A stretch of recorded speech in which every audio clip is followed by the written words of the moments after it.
June 11వ తేదీ సుముహూర్తం. సీఎంగా జగన్ ప్రమాణ స్వీకారం విశాఖలోనే అంటూ ఆ మధ్య వైసీపీ బ్యాచ్ డబ్బా కొట్టింది. చివరికి వైసీపీకి 11 సీట్లు ఇచ్చి సరిపెట్టారు ఏపీ ప్రజలు. విశాఖ పాలనా రాజధాని అని తేల్చేసిన ఎన్నికల తర్వాత తన కాపురం అక్కడేనని జగన్ చెప్పినా కనీసం విశాఖ వాసులు కూడా వైసీపీని కరుణించలేదు. అంటే విశాఖ రాజధాని అని జగన్ ప్రచారం చేసుకోవటం వల్ల ఎలాంటి ప్రయోజనం లేదనే విషయం తేలిపోయింది.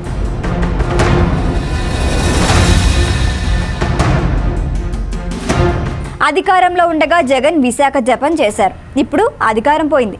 జగన్ లేటెస్ట్ రియాక్షన్ ఏంటి అనేది ఆసక్తికరంగా మారింది. ప్రభుత్వం మారాక జగన్ కనీసం విశాఖకి ఒక్కసారి కూడా వెళ్ళలేదు. భావి రాజధానిగా చెప్పుకున్న విశాఖను పక్కన పెట్టి పులివెందుల బెంగళూరు టూర్కి వెళ్ళొచ్చారాయన. పోనీ రాజధాని ఇదేనంటూ ఆయన వైసీపీ కేంద్ర కార్యాలయాన్నైనా విశాఖకి తరలించారా అంటే అదీ లేదు.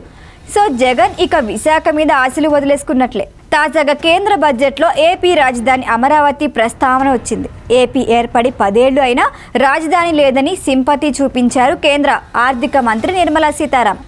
కారణాల జోలికి తాను వెళ్ళదలుచుకోలేదు అని, కారణాలు ఏవైనా ఏపీకి రాజధాని లేదని సహాయం చేయాల్సిన బాధ్యత కేంద్రానికి ఉందని చెప్పారామె. అంతేకాదు 15,000 కోట్ల రూపాయల రుణాన్ని వరల్డ్ బ్యాంక్ నుంచి తమ పూచీపై ఇప్పిస్తామన్నారు. దీంతో వైసీపీ నేతలు తెరపైకి వచ్చారు. అమరావతికి కేంద్రం ఇప్పిస్తామంటున్న రుణంపై విమర్శలు మొదలుపెట్టారు. ఏపీ రాజధాని అమరావతికి 15,000 కోట్లు సరిపోతాయా? చంద్రబాబు 1,00,000 కోట్లు కావాలన్నారు కదా, ఈ 15,000 కోట్లతో అసలేం చేస్తారు అంటూ వైసీపీ ప్రశ్నిస్తోంది. అంటే ఒక రకంగా ఏపీకి అమరావతి రాజధాని అని ఆ పార్టీ ఒప్పుకున్నట్టయింది. ఒప్పుకోకపోయినా ఎవరికి నష్టం లేదు. ఈ 5 ఏళ్లలో వైసీపీ కూడా రాజధానిపై జనాలకి ఓ క్లారిటీ ఇవ్వాల్సి ఉంటుంది.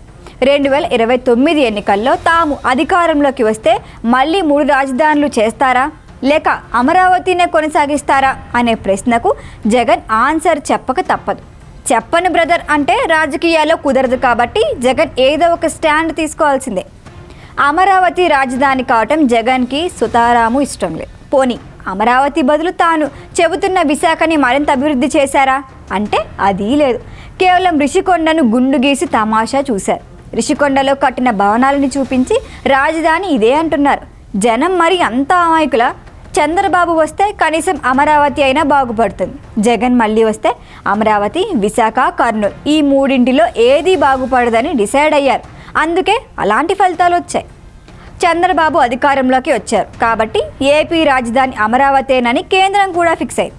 అందుకే నిధులు కేటాయించింది. ఈ 5 ఏళ్లు అమరావతిలో 15,000 కోట్ల రూపాయలు ఖర్చు పెట్టి రేపు జగన్ విశాఖే రాజధాని అంటే జనం ఊరుకుంటారా? ఖచ్చితంగా తిరస్కరిస్తారు. అంటే అన్యమనస్కంగా అయినా సరే జగన్ అమరావతిని రాజధానిగా ఒప్పుకుని తీరాల్సిందే. 2019 ఎన్నికల్లో లాగా ప్రచారంలో ఓ మాట, అధికారంలోకి వచ్చాక మరో మాట చెబుతానంటే కుదరదు. మాట తప్పితే, మడమ తిప్పితే ఎలాంటి ఫలితాలు వస్తాయో 2024 జగన్కి రుచి చూపించింది. అందుకే జగన్ అమరావతికి జై కొట్టాల్సిందే.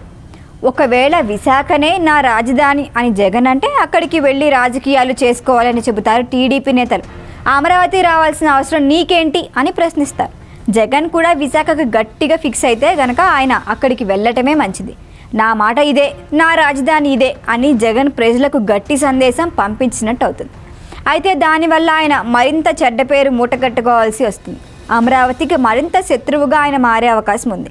అంటే భవిష్యత్తులో కూడా విశాఖ రాజధాని అనేది వట్టి మాటే అనుకోవాలి. అంటే జగన్ ప్రమాణ స్వీకారంలాగే విశాఖ రాజధాని అటకెక్కినట్లే లెక్క.